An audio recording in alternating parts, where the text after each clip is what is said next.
ازيكم عاملين ايه؟ يا رب تكونوا بخير. النهارده رحلة جديدة وفيديو جديد، ومعانا حديقة العبور بالزمالك. الحديقة جميلة جدا وسعرها رخيص على قد الايد. فسحة رايقة، فسحة بسيطة. وكمان هي موجودة امام حديقة الاسماك، شارع الجبلية. الجميل في المكان ان هي بتبقى رايقة الصبح، وهي على قد الايد زي ما اتفقنا. هي تعتبر كافيتيريا.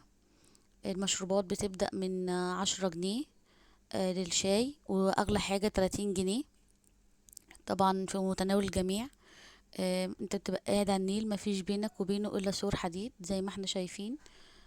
هنا كان وقت الغروب او ساعة المغرب، فعلشان كده هنلاقي قبل واصحاب.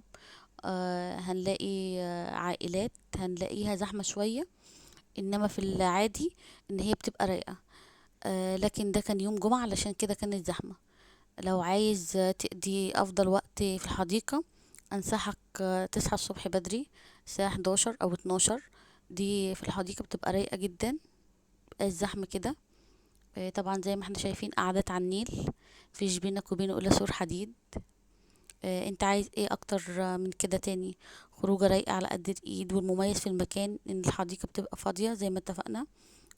جنب الحديقة هنلاقي نايل تاكسي لو حابين ناخد جولة بيه. هنلاقي ساقية الصاوي، هنلاقي دار ضباط حرس الحدود، هنلاقي اكتر من خروجه.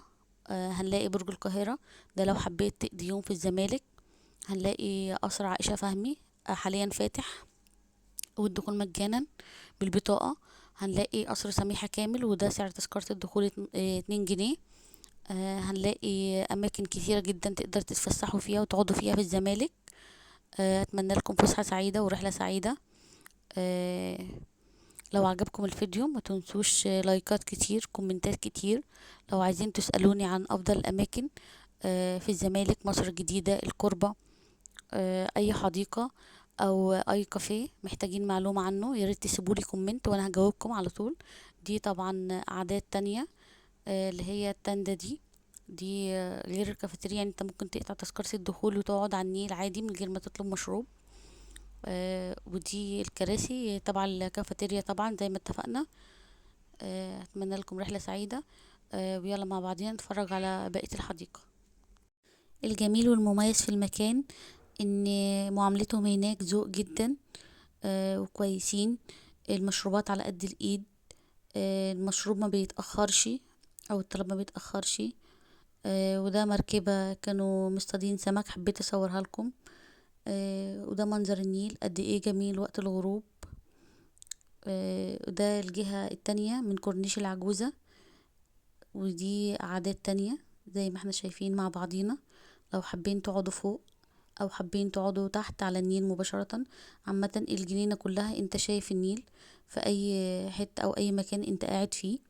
انا برشح لكم حدائق على النيل: حديقة ام كلثوم في المنيل، حديقة الفنون في المنيل، جزيرة المعادي، دار ضباط حرس الحدود، نايل تاكسي.